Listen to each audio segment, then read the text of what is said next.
자, 이와 함께 미국 증시도 좀 조정장에 들어간 모습이죠. 일단 미증시 3대 지수 오늘 새벽에는 보합권 내에서 어느 정도 혼조 흐름을 보이면서 방어에 성공하는 모습도 보여줬습니다. 기술주가 문제인데 미증시 현황도 좀 짚어볼까요? 네, 그 새해부터 미국의 월가들이 나오는 보고서를 보면은 공통점이 하나 있습니다. 올해 미국 증시와 관련해서 그 volatility, 불마켓, 그러니까 변동성이 매우 강한 강세장이라는 이야기를 쓰고 있는데요. 아무래도 S&P 500 지수 같은 경우에는 2년 연속 20% 이상 상승을 했습니다. 이렇게 그 20% 이상 상승했던 것은 인터넷이 보급됐던 1998년 이후에 처음 있는 일인데요. 이 때문에 나스닥 100 지수 같은 경우에도 무려 2년간 92% 상승하면서 시장은 좀 과열 징후가 뚜렷하다는 겁니다.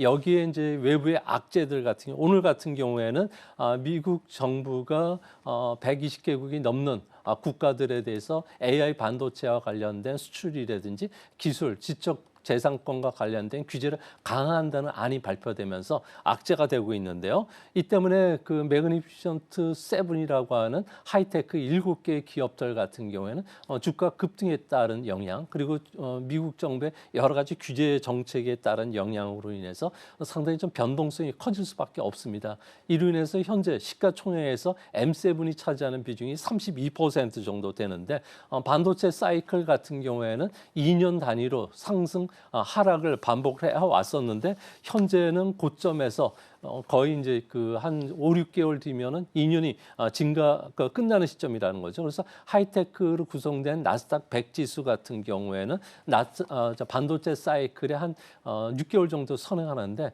이 사이클이 이제 꺾였기 때문에 반도체와 관련된 기업들의 모멘텀도 좀 약화되면서 당분간 변동성 확대를 피해가기는 어렵지 않나 이렇게 보여집니다. 네, 당분간은 변동성 확대를 피해갈 수는 좀 어려울 것 같습니다. 여기에 더불어서 이번 주는 CPI 그리고 PPI도 있고요. 소매 판매 그리고 미국 같은 경우에는 어닝 시즌도 맞이했기 때문에 그야말로 변동성 장세가 이어질 것으로 보여집니다. 또 너무 올라가기도 했었죠. 여기에 더불어서 1월 FOMC 우선은 많은 전문가들 동결 생각하고 있습니다. FOMC에서 금리 인하 기대감을 많이 낮췄기 때문에 이렇게 미증시가 오름폭을 축소하고 있는 것도 한몫하고 있는 것 같습니다. 이와 관련해서는 어떤 코멘트 주실까요? 네, 지금 연준이 어떤 생각을 하고 있느냐가 중요한데요. 네. 연준 같은 경우에는 트럼프의 강경한 이민 정책, 여기에다가 그 무역 정책들과 관련된 그 내용들이 이제 앞으로 속속 발표가 된다는 거죠. 근데 인플레이션 부분이 다시 고개를 들 수가 있기 때문에 물가의 연착륙 과정이 좀 더 길어질 수 있다고 지금 보고 있다고 합니다. 이 때문에 앞으로 다양한 악재들도 나올 수가 있는 상황이기 때문에 몇 분기 정도는 좀 지켜봐야 된다는 의견들이 지금 나오고 있는 그런 모습입니다. 아무래도 관세 부과뿐만 아니라 이민 규제도 물가 상승 압력에 작용하고요. 또 재정 적자 확대 문제, 그리고 이제 3D 업종에서 종사하고 있는 불법 이민자를 추방했을 경우에 임금 상승 압력이 거세진다는 거죠. 이 때문에 1월 28일과 29일에 열리는 FOMC 같은 경우는 금리를 동결하는 확률이 현재는 93% 정도 이루고 있고요. 첫 번째 금리 인하는 빠르면 5월, 늦으면 연말에 시작될 가능성이 크지 않나. 현재까지는 연준이 이야기했던 점도표대로 두 번 금리를 낮추는 그 확률은 50%가 안 된다고 하니까 현재는 연간 1회 정도 금리 인하를 하지 않을까 보여집니다. 이렇게 된다면 미국의 장기 금리는 계속 상승하면서 주가에는 좀 악재가 될 가능성이 크고요. 또 달러 강세 현상이 심화됐을 경우에 우리 증시로의 외국인 자금 유입도 좀 더 늦어지는 악재로 작용할 가능성이 있을 것으로 보여집니다. 네, 트럼프 취임 이후로 관세도 올라가고 이민자 추방 이슈도 있고요. 추가적으로는 재당 적자 확대 그리고 법인세 감세 등 참 다양한 이슈들 계속해서 공존하고 있습니다. 이와 더불어서 트럼프의 취임일은 이제 일주일도 채 남지 않은 것으로 보여지는데 모든 수입품의 일률적인 관세를 법적으로 정당화하기 위해 국가 경제 긴급 사태를 선언할 것이다라고 하는 전망 역시도 함께하고 있습니다. 정말로 이렇게 긴급 사태 선언을 선포하게 된다면 우리 경제에도 미친 영향 굉장히 클 것 같은데요. 정말 선포를 하게 될까요? 네, 그 트럼프 같은 경우에는 첫날 25개 행정명령에 사인할 것으로 보여지는데요. 네. 이렇게 된다면은 의회 견제 없이 강력하게 추진하는데 그중에서 대표적으로 관세 정책이 지금 포함이 되고 있다고 합니다. 트럼프는 선거 기간 동안에 중국의 60%, 다른 나라에 대해서 10에서 20% 일괄 그 관세를 인상하겠다고 이야기했는데요. 하지만 일기 때를 보면은 의회 반대로 인해서 상당한 좀 진통을 겪은 끝에 목표대로 설정을 하지는 못했습니다. 이 때문에 앞으로 트럼프 같은 경우에는 이 기회는 의회 승인이 필요 없고 대통령 권한으로 할 수 있는 조치를 찾아보니까 국가 긴급 사태를 발령하면은 국제 긴급 경제 권한법이라고 해서 IEEFA라는 그 법률이 있습니다. 이거에 의해서 일괄적으로 관세를 부과하게 되는데요. 이 조치는 대부분 테러 조직이라든지 테러 국가에 적용을 돼 왔는데 이번처럼 대규모 국가들에 대해서 추가 관세는 좀 부과하지 않았다고 합니다. 하지만 이 조치를 발동하기 위해서는 의회에다가 정확하게 권한 행사하기에 그 배경이라든지 필요성을 보고를 해야 되고요. 또 의회에 대해서 앞으로 발동이 됐을 경우에 6개월 단위로다가 계속적인 조치와 관련된 결과 내용을 발표해야 되기 때문에 앞으로 이 문제와 관련해서 의회 내에서도 다툼이 좀 치열하지 않을까 보여집니다.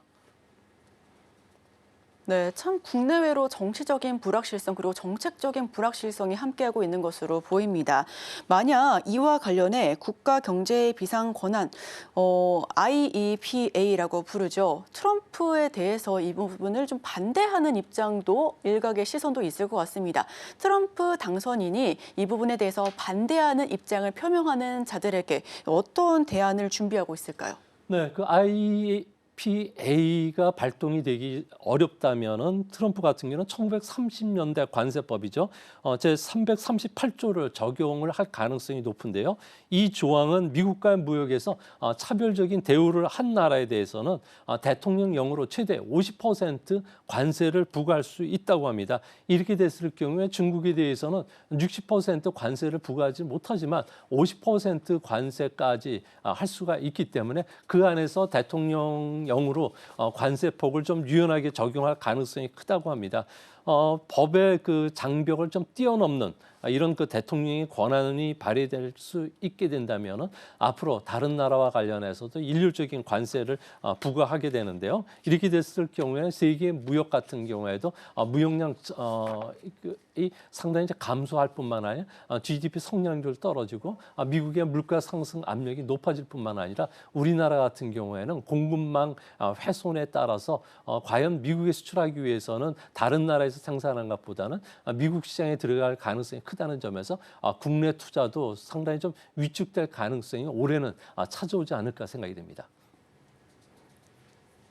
네, 관세법 338조 그리고 무역법 301조 참 이제는 정책까지도 우리가 외워야 되는 실정입니다. 네, 그렇다면 중국은 물론이고 우리나라에는 어떤 영향을 받게 될지 굉장히 궁금한데 일단 말씀해 주신 바와 같이 공급망이 훼손됨에 따라서 우리나라는 투자 위축이 일어날 수 있다라고 말씀해 주셨거든요. 조금 더 구체적으로 말씀 부탁드릴게요. 네, 트럼프는 세상에서 가장 아름다운 단어가 관세라고 이야기했습니다. 자유무역은 경제적 테러라고 이야기했기 때문에 어차피 관세는 피해가기는 어렵다고 보여지는데요. 네. 이제 기본 관세가 10에서 20% 정도 올라간다면은 미국의 실질 관세율은 현재 3.1%에서 17%로 지금보다도 무려 5배 이상 급등하게 됩니다.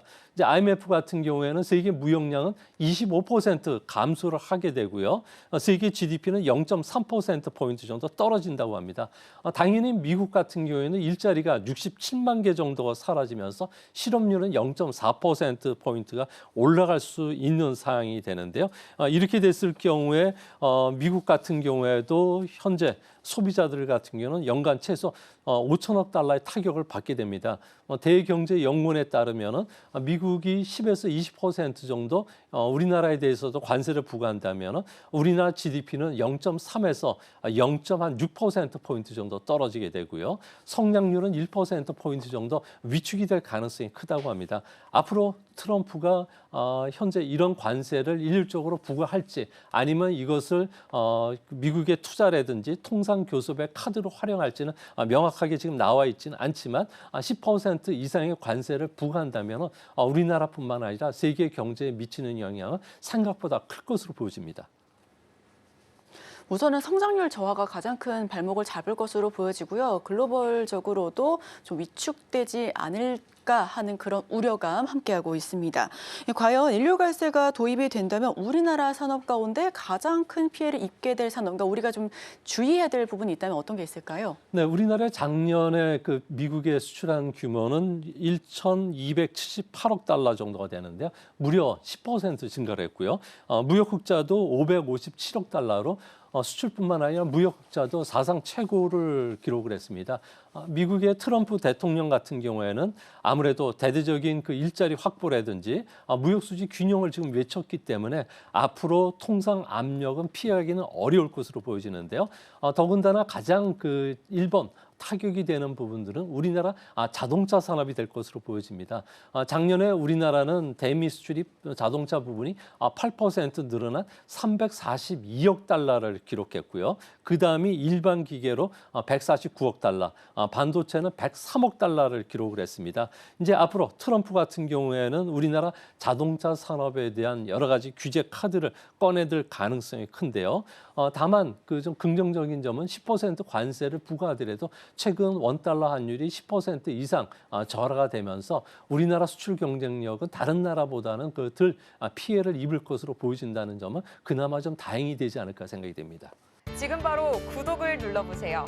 실시간 경제 뉴스, 투자 전문가들의 다양한 시황과 정확한 분석, 또 알찬 투자 정보까지 신뢰할 수 있는 저희 서울경제TV와 함께하세요.